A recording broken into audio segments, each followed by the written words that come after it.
Welcome to Sherpas, where we share for you to learn and succeed. In this video, we will be discussing Republic Act number 7877 or the Anti-Sexual Harassment Act of 1995. Basically, this law punishes sexual harassment. Pero paano ba ito nagagawa? Sino ang nakakagawa? Sino ang biktima? At saan ba ito nagagawa? We will answer these questions as we go through with the discussion. First, let us define what is work, education, or training-related sexual harassment. The law defined work, education, or training-related sexual harassment as follows. Work, education, or training-related sexual harassment is committed by an employer, employee, manager, supervisor, agent of the employer, teacher, instructor, professor, coach, trainer, or any other person who, having authority, influence, or moral ascendancy over another in a work or training or education environment, demands, requests, or otherwise requires any sexual favor from the other, regardless of whether the demand, request, or requirement for submission is accepted by the object of the law or the act. Sa definition pa lang po, nakita na natin kung sino ang liable, paano magagawa yung krimen, at saan nagawa yung krimen. The Supreme Court in the case of Jose Romeo Escandor versus People of the Philippines enumerated the three elements of sexual harassment. Itong elements of the crime na sinasabi natin ay ito po yung requirements upang mapakulong o mapagbayaran ni offender yung kasalanan na ginawa niya. Kapag may isa o dalawa dito sa mga babanggitin ko ay wala, then hindi po siya liable sa kaso o krimeng ito. Pwedeng wala talaga siyang liability o yung ginawa ng offender ay pinaparusahan ng ibang batas natin. So first element, that the employer, employee, manager, supervisor, agent of the employer, teacher, instructor, professor, coach, trainer, or any other person has authority, influence, or moral ascendancy over another. Itong first element ay sinasabi kung sino ang pwedeng kasuhan o offender dito sa Anti-Sexual Harassment Act. So, sino ulit sila? Employer, employee, manager, supervisor, agent of the employer, teacher, instructor, professor, coach, trainer, or any other person. This any other person should have authority, influence, or moral ascendancy over another. Yung number 1 to 10, necessarily may authority, influence, or moral ascendancy sila sa mga subordinates, trainee, or students nila. Yung number 11 ay hindi po siya isa sa mga nabanggit natin from 1 to 10, pero may authority, influence, or moral ascendancy siya over the victim. Example, sa school, yung dean ay possible na hindi mo yan teacher, professor, or instructor, pero may authority, influence, or moral ascendancy siya sa mga students. So kung si dean ay gumawa ng sexual harassment, pwede siyang kasuhan sa batas na ito. Paano kung walang authority, influence, or moral ascendancy yung nangharas sa'yo? Kung walang authority, influence, or moral ascendancy yung nangharas sa'yo, hindi po sexual harassment under this law ang nakumit niya. Importante po na dapat yung offender may authority, influence, or moral ascendancy. Kung wala, ibang batas po ang na-violate niya. Pwede pong ipasok sa crime na unjust vexation or in violation of the Safe Spaces Act or the Bawal Bastos Law. Ano ang exceptions sa rule na ito? kahit walang influence, authority, or moral ascendancy, ay liable pa rin sila sa batas na ito. First, any person who directs or induces another to commit any act of sexual harassment. And second, any person who cooperates in the commission thereof by another without which it would not have been committed. Itong dalawa ay wala pong authority, influence, or moral ascendancy, pero tumulong siya or siya ang nag-convince sa offender upang gawin yung krimen. Balikan natin yung example natin kanina na si Dean. Si Dean pwedeng inutusan o inudyukan ng ibang tao na hindi empleyado ng school upang gawin yung sexual harassment. So, ang liable po dito, aside kay Dean, ay yung nag-utos o nag-udyok sa kanya upang gawin ang sexual harassment. Bakit importante yung authority, influence, or moral ascendancy ng offender? The gravamen of the offense in sexual harassment is not the violation of the employee's sexuality but the abuse of power by the employer. Ang pinaparusahan po kasi ng Anti-Sexual Harassment Act ay abuse of authority, hindi dahil sa sex or sexuality ng victim. Wala naman pong students or employees na harasin yung teacher or employer nila. Kasi yung students or employees give respect to their teacher or employers. Kasi nga sila yung nasa authority. On the other hand, yung mga may authority, influence, or moral ascendancy, anytime, pwede nila itong abusuhin. May tendency kasi na because of their power, itong students, trainees, or employees ay hindi magre-reklamo.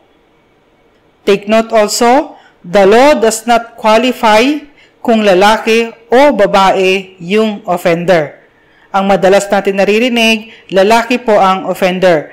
Pero hindi lang po sila, lalaki man yan o babae. As long as binastos ka or may sexual favors, pwedeng sexual harassment na yan. Hindi rin po required na pag lalaki ang offender, babae yung victim. O pag babae yung offender, lalaki yung victim. Pwede pong lalaki to lalaki or babae to babae. Let us discuss the second element. The authority, influence, or moral ascendancy exists in a work-related, training-related, or education-related environment. The second element talks about the place or environment where the crime was committed. So, saan? Una, workplace. Pangalawa, education. Ito yung schools and institutions. And pangatlo, training environment. Specifically, saan ba? Masyadong, yung nabanggit nating tatlo kanina, masyadong broad. Workplace. So, saan considered workplace? Parang ganon. So, saan specifically? Sexual harassment may take place first in the premises of the workplace or office or of the school or training institution. Sa premises mismo, sa office mo mismo, sa school mo mismo, or sa training area nyo mismo. Second, in any place where the parties were found as a result of work or education or training responsibilities or relations. Ito outside yung premises mismo. Example, may official meeting kayo outside ng work, covered pa rin yon ng Sexual Harassment Act. Or nagpa-activity yung proof mo outside school, kasama pa rin po yung place kung saan kayo nag-activity. Not necessarily na yung sexual harassment ay sa loob lang ng school. Third, at work or education or training-related social functions. Example nito, yung school nagkaroon ng mga testimonial dinners, prom, get-together, etc. at yung place located somewhere. Madalas sa mga function halls po ito ng mga hotels nangyayari. So kung nasa hotel kayo, nagse-celebrate ng anything na school-related, tapos yung teacher ay nagkaroon ng sexual favor sa students niya, pwede pa rin pasok yung sexual harassment. Fourth, while on official business outside the office or school or training institution or during work or school training-related travel. Example nito, field trip. So kung may field trip kayo or team building at dun ka binastos ng employer mo or yung teacher mo, pasok pa rin siya sa Sexual Harassment Act. Fifth, at official conferences, fora, symposia, or training sessions. Madalas po itong mga ito ay outside work premises talaga siya.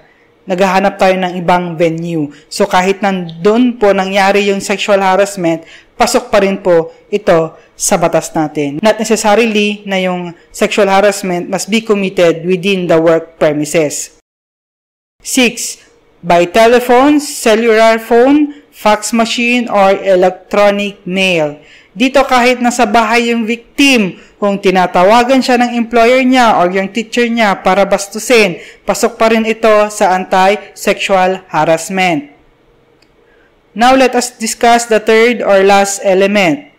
Offender demands, requests, or otherwise requires any sexual favor from the other regardless of whether such demand, request, or requirement for submission is accepted by the object of the act or yung victim. Itong third ay yung way or paano nagagawa yung sexual harassment. So si offender po ay magde-demand o magre-request ng sexual favor. Ano nga ba itong sexual favor? May tatlong klase po ng sexual favor. First, physical sexual harassment. Second, verbal sexual harassment. And third, non-verbal sexual harassment. So, discuss natin isa-isa. First, physical sexual harassment. Physical sexual harassment includes unwelcome, unwanted physical contact, including touching, tickling, pinching, patting, brushing up against, hugging, cornering, kissing, and fondling, and forced sexual intercourse or assault. So, dito sa physical sexual harassment, ito yung time na hawakan ka. And worse is yung sexual intercourse. Next, verbal sexual harassment. Verbal sexual harassment includes suggestive comments, jokes of a sexual nature, sexual propositions, lewd remarks and threats, requests for any type of sexual favor. This includes repeated, unwelcome requests for dates, commenting about anything sexual to someone who has made it clear that he or she does not appreciate that behavior, asking personal sexual questions. So, pag yung boss mo, tinanong ka kung virgin ka, pwede po siyang ipasok sa verbal sexual harassment kasi nandito yung asking personal sexual questions. Dito sa verbal sexual harassment, hindi ka hahawakan or itatouch. Pero through words ang ang paghaharas sa'yo. Third, non-verbal sexual harassment.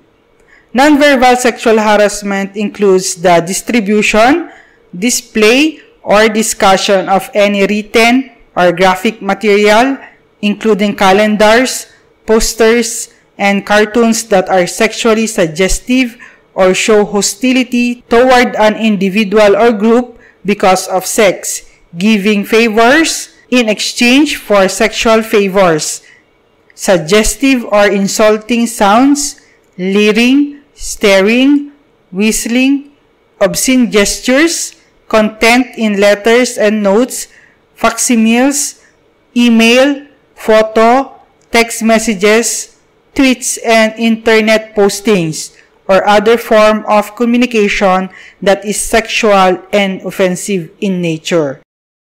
Dun sa una, physical, hahawakan ka. Sa pangalawa, verbal, pag sa through words, kakausapin ka. And yung last is non-verbal. Dito papasok yung mga text, love letters, may content ng sexual favors or bastos.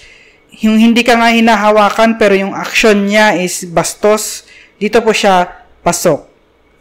Staring per se is not considered sexual harassment. Pag tinititigan ka, hindi siya automatic na sexual harassment.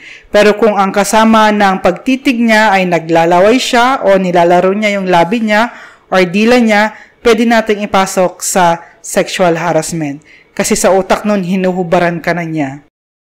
Ito, another example, actual case. So, yung teacher, pinag-recite niya yung student. While nagre-recite yung student, yung teacher nagpakita ng picture. Yung picture, unang pinakita niya yung head part. Tapos yung head or yung face, kamukha ng student. Tapos tinanong ng teacher kung sino yon. Siyempre sabi niya hindi niya alam, pero kamukha ng student na nagre-recite. Tapos ang ginawa ng teacher, pinakita niya yung buong picture. Yung face niya, kamukha niya, at yung body ngayon ay nude or walang damit. So yung picture ngayon, sa kabuuan, yung ulo, siya, yung katawan, hubad na katawan. So, napahiya po yung student. Diba? And sabi ng Supreme Court po dito, pwede po siyang sexual harassment or sexual harassment po yun. Kasi public din. Teacher siya tapos nag-aano siya ng kalaswaan sa estudyante niya. Take note, the demand, request, or requirement of a sexual favor need not be articulated in a categorical, oral, or written statement, and instead may already be sufficiently discerned from the Offenders Act. Hindi requirement na dapat sabihin ni offender na makikipag-date ka sa akin, makipagtalik, or gusto ko ng halik. It is enough na ganon ang gusto niyang i-imply o ipahiwatig sa victim. Example, sabi ni offender, ang ganda mo, ang sarap mo siguro, tapos sabay hawak sa balikat o bewang. Dito, yung offender, hindi niya directly sinabi na ang sarap mong halikan or yakapin, pero yung sinabi niya at yung paghawak niya sa balikat o bewang sa victim, taken together, is already a form of sexual harassment. It is not necessary that there was an offer for sex for there be sexual harassment, as a superior's conduct with sexual underpinnings which offends the victim or creates a hostile environment would suffice. Balikan natin yung example natin kanina. Dahil sa ginawa ni offender na ang comment niya, ang ganda mo, ang sarap mo, sabay hawak sa balikat or bewang, ngayon si victim hindi na comfortable sa office kasi nasa utak na niya na hindi siya safe and the possibility na mauulit-ulit yon. Next, paano naman nagagawa ang sexual harassment in a work-related environment? The sexual favor is made a condition in the first, hiring or in the employment. Aplikante ka pa lang po dito pero pag may sexual harassment, considered pa rin itong work-related sexual harassment. Ang possible offender dito ay yung HR. Magsasign ng appointment mo or yung contract of employment mo or yung interviewer. Second, re-employment. Sa case po ito ng mga contractual employees, sasabihin ni offender para i-renew natin yung contract mo, makipag-date ka sa akin, etc. Third, continued employment of said individual. Dito naman, para hindi siya matanggal sa trabaho, so mag-aas ngayon yung employer ng sexual favor. Fourth, in granting said individual favorable compensation, terms or conditions, promotions or privileges. So kung yung employee nag-ask ng promotion or increase sa salary, sasabihin ni offender, pagbibigyan siya sa request as long as pagbibigyan din siya ni victim sa kanyang sexual desires. Fifth, the refusal to grant the sexual favor results in limiting, segregating, or classifying the employee, which in any way will discriminate, deprive, or diminish employment opportunities or otherwise adversely affect said employee. Dito naman, walang nire-request or inaasam yung employee. Pero dahil tumanggi siya sa sexual favors ng employer niya, dinidiscriminate na siya ngayon to the point na hindi na nagagawa ng maayos yung work niya and later will affect your performance niya sa work. 6. The act would impair the employee's right or privileges under existing labor laws. Dito naman, sabihin ni offender, for example, babawasan ko yung sweldo mo kung hindi mo ako pagbibigyan. Hindi lang po ito violation ng Anti-Sexual Harassment Act, violation din po ito ng labor code natin. Ang tawag dito, diminution of benefits. Bawal po yan. Bawal magbawas ng sahod o benefits. 7. The act will result in an intimidating, hostile, or offensive environment for the employee. Dito, nung hindi pinagbigyan ng offender, lagi na siyang pinapagalitan, iniinsulto, or pinapahiya. Next, paano naman nagkakaroon ng sexual harassment sa education or training-related environment?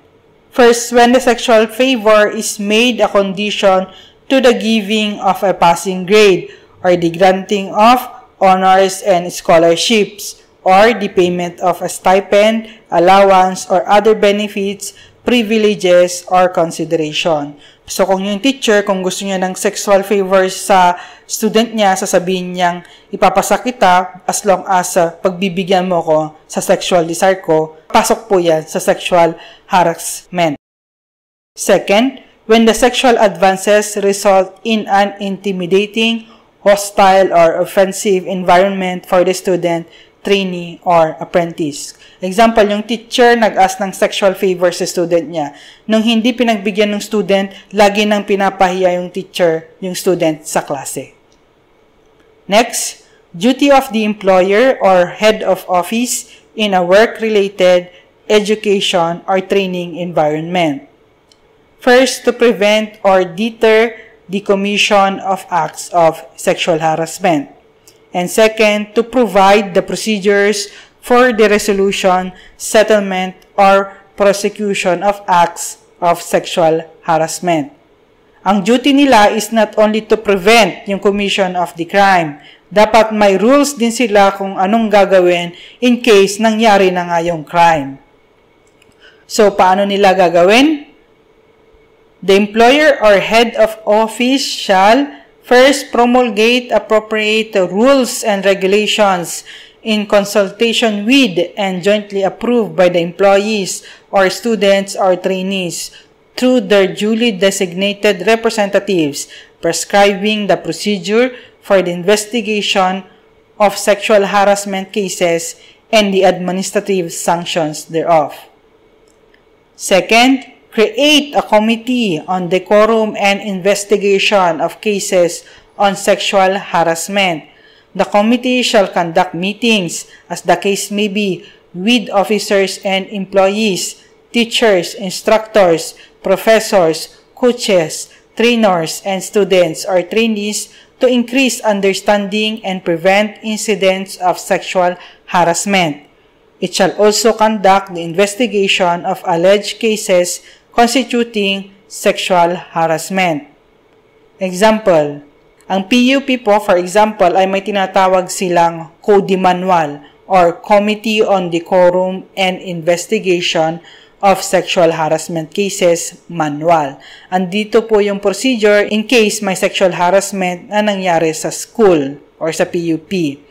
Andito din sa manual yung possible penalty niya. Pwedeng reprimand lang, suspension from work, or dismissal. So, yung batas po ay minamandate na gumawa ng ganitong rules and regulation ang employers or head of office. So, nabanggit natin yung obligasyon nila. Ano naman yung liability or pananagutan ng employers or head of office? The employer or head of office, educational or training institution shall be solidarily liable for damages arising from the acts of sexual harassment committed in the employment, education, or training environment if the employer or head of office, education, or training institution is informed of such acts by the offended party and no immediate action is taken thereon. Kung nagsumbong ka sa school mo or sa employer mo or head of office at wala silang ginawa, pwede po silang maging liable for damages or danyos. Now, let us go to the liabilities naman ng offender mismo. Yung na-discuss nating liability kanina is the employer or head of office na walang ginawa. Ito naman yung mismong gumawa ng sexual harassment. Sexual harassment engenders threefold liability. First, criminal, to address the wrong committed against society itself. Second, civil, to address the private wrong against the offended party. And third, administrative, to protect the public service. Itong administrative case, ito yung nabanggit natin kanina. Dito papasok yung rules and regulation na promulgate ng employer or head of office. Ang pwedeng penalty niya dito ay reprimand, suspension, or dismissal from office. Mawawalan siya ng trabaho or masususpende siya sa trabaho niya. Another administrative case na pwedeng isampa is through DPRC or IBP. Kung professional siya like CPA, engineer, or lawyer, pwede rin siyang masuspend o matanggalan ng lisensya.